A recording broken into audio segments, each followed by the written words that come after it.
Hi everyone.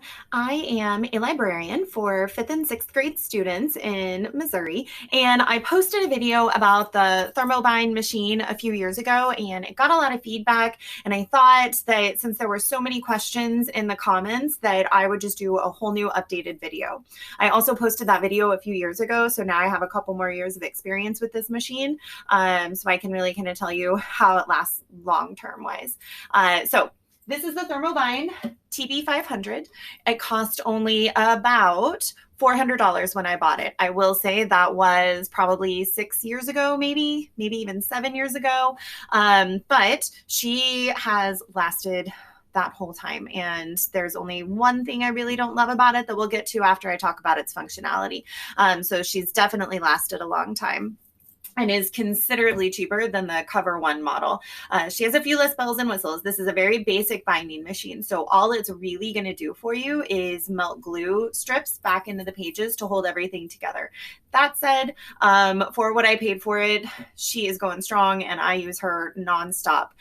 For reference, I am in a 5-6 building with about 350 kids each year. So I do have a lot of books that get just hard use. And so it is used pretty much weekly. I will say I just let a stack pile up and then I do them on Mondays.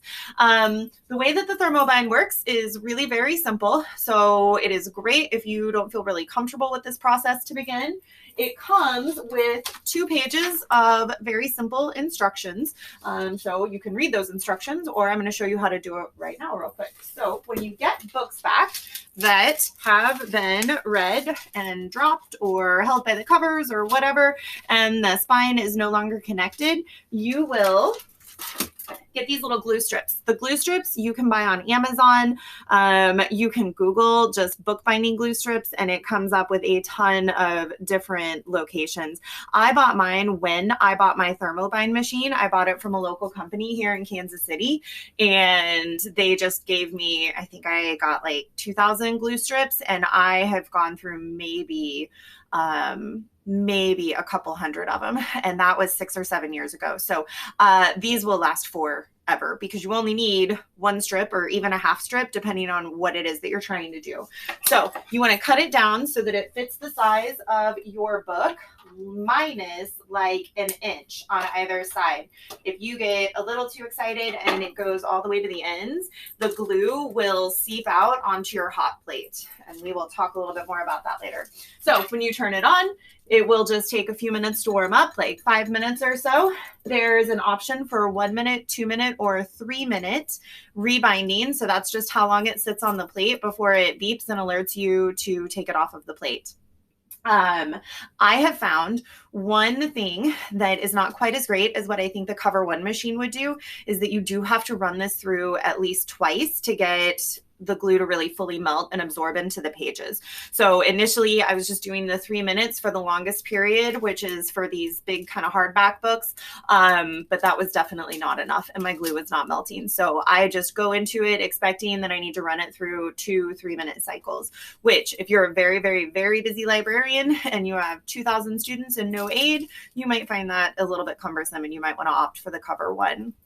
When it beeps and it lets you know that it's ready to go, you just pop it in there, set it on the hot plate, and the glue will melt. When it's done, you pull it off and it comes with this back section where you can set your book and it will just cool off there while you work on your next one. And so that way you can just really kind of roll through them super quick.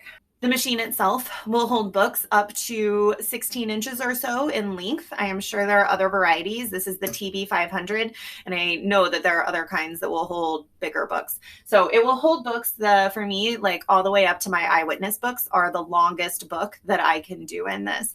The thickest book I can do clocks in at about 500 pages. So once you start thinking like Harry Potter 4, 5, 6, and 7, those will not fit in this machine because the way it works is it's got this little pull bar and you just slide your book in there and then clamp the pull bar down and then it just sits on your hot plate. With that in mind, if you do a lot of larger books or if your library is maybe a middle or a high school and your books are significantly larger than mine at 5th and 6th, you might want to explore other models. Perks. It was cheap and it has lasted really long. And I use it constantly and it is still a great machine. I saved a ton of money by going with the Thermobind, and I really don't know that I would have chosen a different machine if I could go back and do it again. That said, there are some things that are frustrating.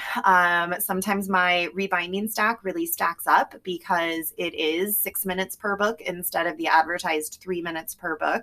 Paperbacks you can get by with a little less time. I just don't have very many paperbacks in my library. Also, if you get your glue too close to the spine and or to the ends of your spine on your book, it will seep out the end, which is not a huge deal. It happens anywhere. The problem with this machine, and since I don't have a cover one, I cannot say if it's different with a cover one or not, but the problem with this machine is that it does not come apart quickly or easily. So you literally have to break out a screwdriver and fully dismantle it to access the hot plate that's on the bottom that does the melting in order to clean that hot plate. I have tried all sorts of things. If you have one of these machines and you have found a way to clean your hot plate without having to completely disassemble it, I would super appreciate a comment in the comment section just so I have the tips, quite frankly. As far as I'm aware, the only way to clean that hot plate is to fully disassemble it. And that matters because if you don't keep a clean hot plate on there when you melt the rest of your books, if you have any stickers or spine labels that are on the outside of the book covering, it will, I've had several that have melted. So then that just continues the hot plate dirt issue because then the stickers have started to melt on there, and so one end of this is just really rough. I just have to take it apart and fully clean the whole thing. You can also purchase these totally blank books that come with a glue strip already in there. You can purchase different sizes. This one will hold about 58.5 by 11 regular pages. The teachers in my building have often used this for Missouri Reading Day activities where the kids can draw and illustrate children's books and then they vote and I will bind the best one.